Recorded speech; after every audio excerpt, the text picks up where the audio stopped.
যেই পিপিএন 2024 information bulletin প্রকাশিত হয়ে গেছে এবং তোমরা সেই ভিডিও আশা করি দেখে নিয়েছো। কি কি নিয়ম আছে, কত টাকা অ্যাপ্লিকেশন ফিস, কাদেরা অ্যাপ্লিকেবল, সবকিছুই তোমরা জেনে গিয়েছো। এরপর তোমাদের মনে প্রশ্ন যে কবে ফর্ম ফিল আপ শুরু হবে এবং ফর্ম ফিল আপের জন্য কি কি ডকুমেন্টস লাগবে আর কি কি প্রসেস রয়েছে।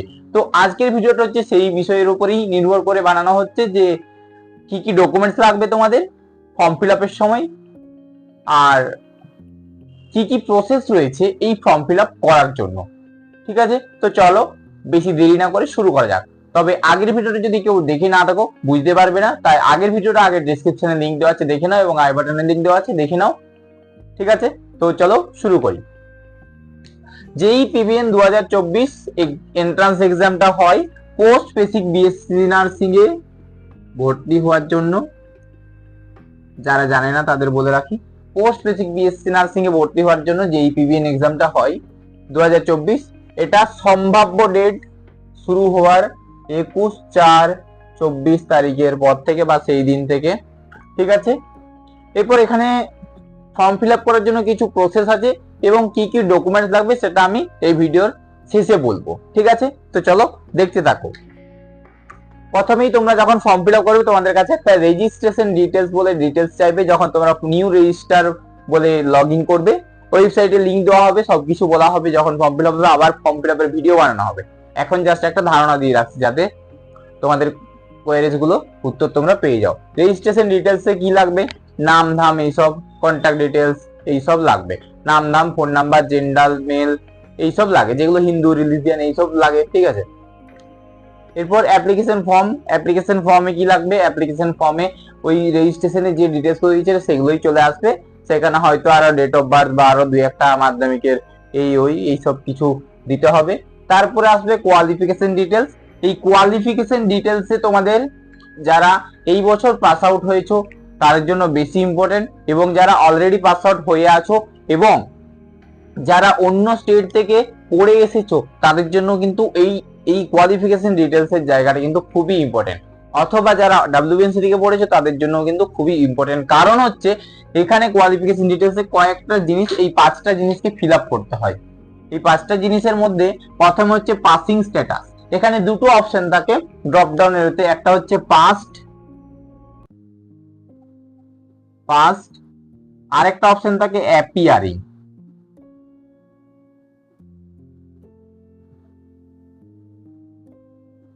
একটা পাস্ট একটা অ্যাপিয়ারিং। পাস্ট কাদের জন্য, যারা 2023-এ পাস আউট হয়ে গেছো মানে তার আগেই। আর অ্যাপিয়ারিং কাদের জন্য, যারা এই বছর পাস আউট হয়েছে তাদের জন্য। ঠিক আছে, ইয়ার অফ পাসিং, যে বছরে পাস করেছো সেটা লিখবে। আইএনসি, এখানে একটা অপশন থাকে তোমার কলেজটা আইএনসি রেকগনাইজড কিনা। ঠিক আছে, তো যদি আইএনসি রেকগনাইজ হয় তাহলে কিন্তু তুমি ওয়েস্ট বেঙ্গলের পোস্ট বেসিক বিএসসি নার্সিং করতে পারবে না। এটা একটা জেনারেল একটা রুলস। ঠিক আছে, অনেকেই জানতে চাইছিল আমার কলেজের আইএনসি নেই কিন্তু কেএনসি আছে। তো এই একটা জিনিস সেখানে অপশনটা থাকে যে তোমার কলেজে আইএনসি আছে কি নেই। ঠিক আছে, এরপর অ্যাপ্রুভ করবে কি করবে না সেটা সম্পূর্ণ বোর্ডের দায়িত্ব। তো এই অপশনটা থাকে, ইয়েস নো দুটো অপশন থাকে। ঠিক আছে, এরপর হচ্ছে সেই কলেজের নাম দিতে হবে, কলেজের নাম আর অ্যাড্রেস দিতে হয় এবং পিন কোড দিতে হয় কলেজের। এই কয়েকটা ডিটেলস কিন্তু এই কোয়ালিফিকেশন ডিটেলসে ফিল আপ করতে হয় তোমাদেরকে। এরপর চলে আসছে কন্ট্যাক্ট ডিটেলস। এখানে দুটো ফোন নাম্বার, ইমেল আইডি, বাড়ির অ্যাড্রেস, এই সমস্ত কিছু, পার্মানেন্ট অ্যাড্রেস, প্রেজেন্ট অ্যাড্রেস এইসব লাগে। এইসব কি জন্য লাগে, কারণ হচ্ছে দেখবে তুমি ওয়েস্ট বেঙ্গলের ডোমিসাইল কি না। ওয়েস্ট বেঙ্গল ডোমিসাইল ছাড়া কিন্তু হয় না, তার জন্যই কন্ট্যাক্ট ডিটেলস, অ্যাড্রেস ডিটেলস এইসব দিতে হয়। এরপরে পয়েন্ট হচ্ছে ওয়ার্ক এক্সপিরিয়েন্স ডিটেলস। এক্সপিরিয়েন্স জানো যে ওয়েস্ট বেঙ্গল নার্সিং সার্ভিসে যারা আছে ডাব্লিউবিএনএস তাদের জন্য 3 বছরের এক্সপিরিয়েন্স লাগে। আর যারা ফ্রেশার্স বা ইএসআই বা সেন্ট্রাল এমপ্লয় তাদের জন্য কোনো এক্সপিরিয়েন্স লাগে না। আগের ভিডিও যদি না দেখো এইগুলো কিন্তু বুঝবে না, আমি আগে বলেছি। ঠিক আছে, ওয়ার্ক এক্সপিরিয়েন্স ডিটেলস এর কাছে দুটো অপশন থাকবে, একটা হচ্ছে নো আর একটা হচ্ছে ইয়েস। এখানে কোনো বেডের মানে বেডের ব্যাপার নেই যে 50 বেডের হতে হবে, 30 বেডের হতে হবে। ঠিক আছে, এরকম কোনো ব্যাপার নেই, বেড হলেও হবে না হলেও হবে। ডাব্লিউবিএনএস দের জন্য এক্সপিরিয়েন্স মাস্ট, আর যারা ফ্রেশার্স তাদের জন্য এক্সপিরিয়েন্স লাগবে না। ইএস নো অপশন থাকবে।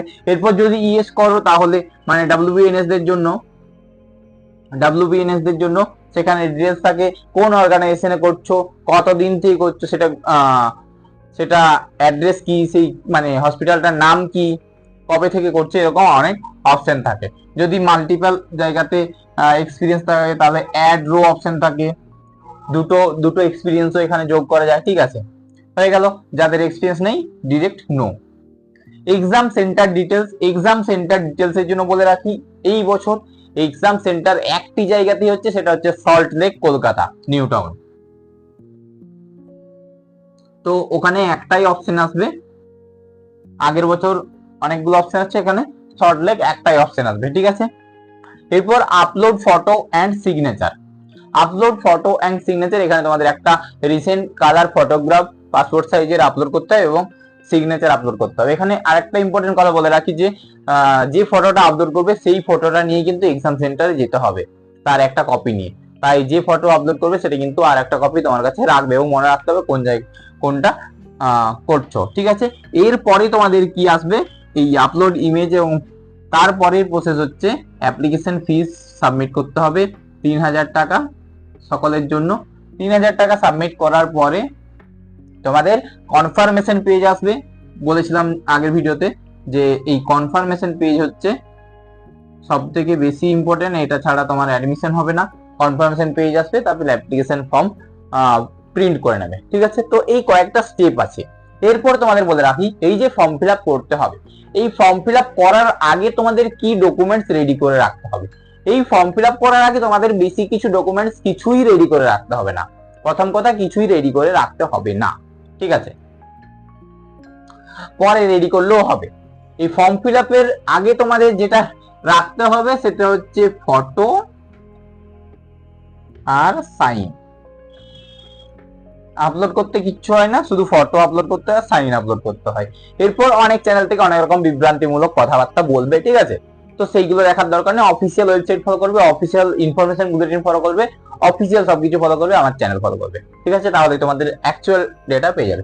ঠিক আছে, এরপরে যখন ফর্ম ফিল আপ হয়ে যাবে, তারপর তোমাদের রিজার্ভেশন, যদি SC ST হও, ওবিসি হও, তাহলে NCL বানাতে হবে, OBC AB দুজনের জন্যই। এরপরে যদি তোমার PWD থাকে তাহলে PWD সার্টিফিকেট, EWS থাকলে EWS সার্টিফিকেট বানাতে হবে, ডোমিসাইল সার্টিফিকেট বানাতে হবে ওয়েস্ট বেঙ্গলের জন্য সবারকেই। ঠিক আছে, তো এইগুলো ফর্ম ফিল আপের পরে করলেও হবে। ঠিক আছে, তো এরকম কোনো ব্যাপার নেই যে আগেই করতে হবে, এগুলো পরে করলেও হবে। আর এটা তোমরা চাইলে যখন অ্যাডমিশন নেবে তার আগে করলেও হবে, তার আগে অবধি এরকম কোনো তাড়াহুড়োর কিছু নেই। ঠিক আছে, তো এই ছিল মোটামুটি একটা ধারণা যে এইগুলোই লাগবে এবং এই প্রসেস রয়েছে। এরপরও যদি কোনো কোশ্চেন থাকে অবশ্যই কমেন্ট করে জানাও। আমি ডেসক্রিপশন বক্স এবং আই বাটনে লিংক দিয়েছি যে প্রাইভেট কলেজের কত র্যাঙ্ক লাগে, গভর্নমেন্ট কলেজে চান্স পেতে কত র্যাঙ্ক লাগে, আগের বছর কত র্যাঙ্ক অবধি গিয়েছিল, সেটা কিন্তু অবশ্যই দেবে, কারণ তোমাদের প্রিপারেশনটা সেইভাবেই নিতে হবে সেই অনুযায়ী। যদিও আমিও আরো এই বছরে সিট ম্যাট্রিক্স প্রকাশিত হওয়ার পরেই কিন্তু আবার একটা মোটামুটি ভিডিও দেবো, কারণ কলেজ বাড়তে পারে কমতে পারে এরকম ব্যাপার থাকে। তো র্যাঙ্ক কিরকম লাগবে বা কত র্যাঙ্কে বা কত মার্কস পেতে হবে, ওই যে র্যাঙ্ক দেখলে তো হবে না, 100-র মধ্যে আমরা মার্কস বুঝি, র্যাঙ্কটা তো পরে হয়, সেই মার্কস কত পেতে হবে সেটা নিয়েও ভিডিও পরে আসবে। ঠিক আছে, আর পোস্ট বেসিক পড়ার স্ট্র্যাটেজি একটা আছে ভিডিও, যে কোন জায়গা থেকে কি বই পড়বে, বা কোথা থেকে প্রিভিয়াস ইয়ার কোশ্চেন পাবে, বা কিভাবে প্রিপারেশন নেবে। ঠিক আছে, সবকিছু একটা ভিডিও দিয়েছি, সব ভিডিওর লিংক ডেসক্রিপশনে আছে, একবার করে ভিডিওগুলো চেক আউট করে নেবে যদি তুমি সত্যিই পোস্ট বেসিক বিএসসি নার্সিং এর জন্য প্রিপারেশন নিচ্ছ এবং তুমি ফ্রেশার্স। ঠিক আছে, তো আমি যেসব ভিডিওগুলো বানাই সবকিছুই কিন্তু আমার জুনিয়র বা আমার সব বন্ধুদের বা তাদের জন্যই বানাই মেইনলি। আমার ভিডিওগুলো সিনিয়রদের জন্য হয় না, কারণ সিনিয়ররা অলরেডি সবকিছুই জানে। ঠিক আছে, তো যারা আমার সমবয়সী বা আমার জুনিয়র আছে তাদের জন্যই মেইনলি আমার ভিডিওগুলো। তো চলো, এই ভিডিও ছিল এই পর্যন্ত। ভিডিওটা ভালো লাগলে লাইক করো, কোনো ভুল ত্রুটি থাকলে অবশ্যই কমেন্ট করে জানাও, কোনো কিছু জানার থাকলে কমেন্ট করে জানাও, বন্ধুদের মধ্যে ভিডিওটা শেয়ার করে দাও, আর চ্যানেলকে সাবস্ক্রাইব করে নোটিফিকেশন বেল আইকন অল করা। তো চলো, টাটা।